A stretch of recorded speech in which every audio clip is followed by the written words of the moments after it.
Chris, I want to ask you about you being a finalist for the Mentorship Award. Just what does that mean to you to have that kind of attention for your play this year? It's definitely an honor just to be mentioned with the rest of the players that are up for the award as well. I put in a lot of work to be able to get here, and I know I got to be able to continue to put in that same groundwork. And, I just got here by the grace of God with the help of the rest of my teammates and my coaches, man. They put a lot into me, man. And, like I said, it's just definitely an honor. Chris, I guess first clarifying question. First clarifying question: is this your last year of eligibility? Are you looking to go into the draft after this, or what's your no, it's not my last year of eligibility, and I'll talk about my process of what I'm looking to do after the season. So obviously 5 years here. Can you talk about kind of your experiences here and how much you've learned about yourself and about the program since joining Georgia?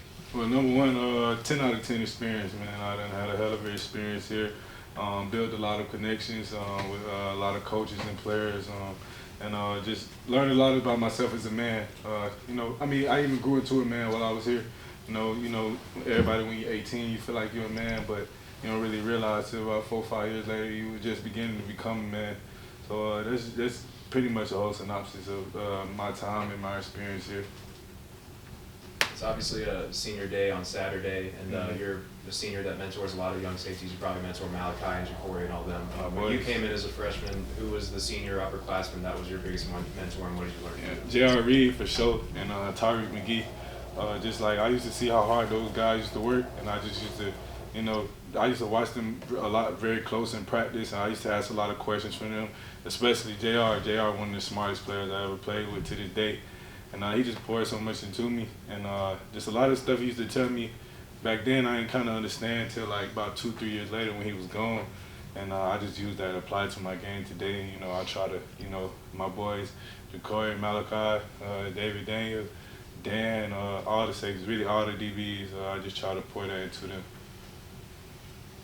Chris, it was this time a year ago you weren't doing so well. I think you were banged up and missed all that. How bad can you look back on that? Because obviously you're going into a much different stretch, feeling a lot different this year. Can you look back on how frustrating it was at that time of year, what you guys were trying to accomplish, how much pain you were in? What was that like for you? It was definitely frustrating, but like you say, Mr. Ron and the rest of the athletic training staff, they did a lot of work with me, and I was able to still go out there and perform at a high level. But like you say, anytime you're dealing with an injury, it's definitely frustrating. But you just got to keep your head down and stay motivated. You talked about mentoring some of the defensive players, but Broderick talked a bit about you also having a strong relationship with some offensive players as well. Can you talk about a couple offensive players you have a strong relationship with and how you built that connection with them? Yeah, it's really a lot of them. Me and Brian got a good relationship. Me and Kenny, me and Stetson, me and my boy Jackson Meeks, Kieris, the list goes on and on, and that just comes with a part of being a part of a great team like we have here and the connection that we want to build. That's one of our pillars, and I'm very grateful for those guys on the offensive side of the ball. On special teams players as well, I got a good relationship with some of them, and it's very tight with guys on the defensive side of the ball. So that just all plays into the connection that we have as a team and the love that we have for each other. You got one more win, and you guys are the winningest senior class in the history of Georgia football. Yeah. I just wonder if that's noted somewhere. I mean, is that something you guys have kept up with, and is that a point of pride? Yeah. You also haven't lost at Tech, if I'm not mistaken. And how important is that, being an Atlanta guy heading into this game? Around this time every year, we always get close to that record of, senior classes being able to break the record of wins. So there's definitely some that we have in our mind, as well as playing Georgia Tech. It's a big rivalry for us. Got a lot of history between the two teams over the years, and we definitely want to be able to go out and get a win for our team, our seniors, be able to honor our coaches. We got a lot of coaches that used to play in this rivalry as well, and it means a lot to them. So it means a lot to be able to get a win for everybody. Yeah, Kirby mentioned that when you were younger, you tried to fight other players because they weren't playing up to, or they weren't, taking care of business in the classroom, taking care of business on the practice field. One, did you win a lot of those fights? And two, what does it say about you that you're so passionate and you're just trying to get the most out of your team and the most out of your teammates to get to where you want to go? Well, I ain't gonna speak on the results, but that just come with the game, man. You know, it's a lot of passion between both sides, and you know, that just come with the game, like I said, and you know, that's what happens when you want your brother to succeed, as well as people have pushed me to want to succeed as well. So you know, like I said, man, it just come with the game, man. And I mean, you probably won't be at a program where you won't see a fighter too. So you know, it just come with it. Sort of to that point, Chris, Kirby really harped on how much you've grown, how much you've matured. Just what has that process been like for you, and things like being a vocal leader, was that something that came natural or just something you kind of had to grow into? Well, let's just go back to the question my man said, just like my experiences here. Like a lot of guys, when they first get here, you feel like you got it all figured out, but you really don't. You just getting started. So, you know, just every year I've been here, I've been able to build on my experiences and be able to learn from them. And what was the second part of the question? Yeah, just growing as a leader, if that was natural or something you kind of had to adjust. Well, you know, when you first here as a freshman, you know, you kind of don't know your role just yet. So, you know, I mean, I've always been, you know, kind of a vocal guy. I like to have fun with other players, but the leadership wasn't there when I first got here because, you know, we had great leaders already here. So, you know, I just wanted to lean back and follow them. But, you know, as I grew older, you know, that role as a leader begins to grow. So, you know, just as I got older, you know, I just continued to better my leadership skills and, you know, pull a lot of the younger guys along. You know, it's just a constant cycle here, and it's just a part of the culture that we built here, and it's a great culture. Can you speak to first, kind of the bond of brotherhood you have with the rest of the senior class that you guys have with each other, and then second, to the role of mentorship in that senior class has for the underclassmen? Yeah, well, a lot of the guys that I came in with are kind of gone. So, but like even those guys that are gone, man, I still talk to them. They still talk to the other players on the team. Like, it's some players that haven't even met the players that were here last year, and you know, we got a good relationship and stuff. And the seniors that are still here, you know, we always tight, man. You know, and we try to do a good job of leading those younger guys because we know they look up to us, and they know that we know what it takes to be able to win. So, you know, they look to us for guidance, and you know, we trying to give it to them as much as possible because we want this program to succeed for a long time. Hey Chris, earlier you talked about what the rivalry meant to like your coaches and stuff like that, but I wanted to ask what it meant to you as an individual. I mean, you're at Georgia Boys, an in-state rivalry. Are there other guys on the side of the ball at Tech that you kind of chitter-chattering before the game, yapping back and forth and stuff like that? So what does the rivalry mean to you?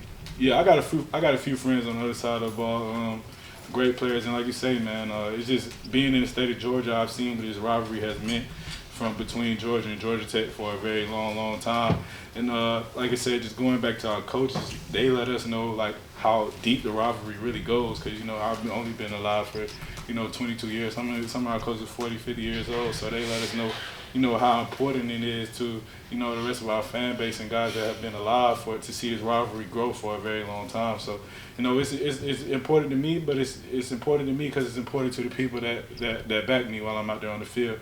So, you know, I want to be able to win for myself, the seniors, like I said, the rest of my teammates, and my coaches, man, especially Coach Smart, man. I know what this means to him, and I just want to figure out the regular season undefeated. Chris, I don't know how often you guys get to do the good on good where you guys get to go up against Monken's offense. I'm sure in the off season or in scrimmages, but one of the things we've seen is how much freedom these quarterbacks have to change plays at the line of scrimmage. You've been on the other side of the ball when that happens. What would you say about Monken's scheme and Georgia's offensive flexibility at the line and what that does for defenses in terms of maybe challenging them? Yeah, well, Monken, like I say, Monken does a great job with the scheme.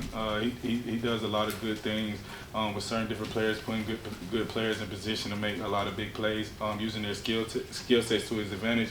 And Stetson does a good job of making checks when needed and putting the offense in a good position. So, you know, it definitely presents a tough challenge to a defense when the quarterback is able to make changes based on the coverage that you're in, you know. So it's definitely a challenge. Do most offenses do that much, or do you think your offense does a little bit more than most? It depends on the scheme. I'd say probably about 50% of offenses have that system where, you know, if they see you in a certain defense, they're going to be able to change. But we have the ability to change our defenses as well. So, you know, we work on that a lot to try to be able to execute the game plan the best we can. Chris, you've been with Kirby for 5 seasons, I guess. You know, is he always intense? Does he ever, you know, have a time where he's kind of mellow? And why do you know, is how driven he is? Does that rub off on you guys? Well, number one, how driven he is definitely rubs off on us. It rubs off on the whole staff, and it's just a part of the culture that he's been able to build. He is an intense guy, but he's not intense all the time. He has moments, he'll joke around with you, especially when we out the field, and he a very fun, cool guy, but a lot of people, all they see is how intense he is, and he will get intense with you, and that just comes with a part of the game and the way he coaches, and it helps us succeed. But he cool, yeah. He have a lot of cool moments. You'll be able to joke around with him, play with him, but it's time for that, and it's a time when it's time to be serious, and he does a good job of balancing that. You mentioned a couple times the coaches having played in this rivalry. Who have you heard from the most as far as that goes? I mean, I know you spent a lot of time with Coach Muschamp, so maybe him. But what's kind of been the message about their experiences with Georgia Tech? Probably Coach Mark, because he talks to the team in front of the team a lot, and he played in this rivalry for many 4 years actually, and he just talks about what it means to him. And what it means to the rest of Coach Muschamp. We got Jonas Jennings on the staff. Coach Bobo played in this rivalry as well. So we just got a lot of coaches that have been able to experience this rivalry, and they know what it means to our fan base, and they know what it means to us. We put a lot of time and effort to be able to go out there and execute a game plan, and be able to go out there and win. Got time for 2 more questions? Could you provide a little bit of a scouting report of it? Obviously Tech is coming in here playing 2 quarterbacks that just knocked off North Carolina, outscored them 4-0 there to end the game. Just a little bit of what to expect to see from those guys. Well, number one, we know they've been able to beat 2 ranked teams since they had a new coach, and I think that was Pitt and North Carolina. So they're playing very hard, tough-nosed team. Quarterback makes a lot of plays. They have very good receivers. Big bodies, good running game as well. So we got to do. They do a lot of things on offense that we have to be able to contain, and that's what we go to practice for. We got Monday and Tuesday down. We got to knock out Wednesday and Thursday. We got to go out there and do our job on Saturday. So you talked about it being a 10 out of 10 experience here. Can you pinpoint your favorite memory since coming here? Your number one moment. My number one moment.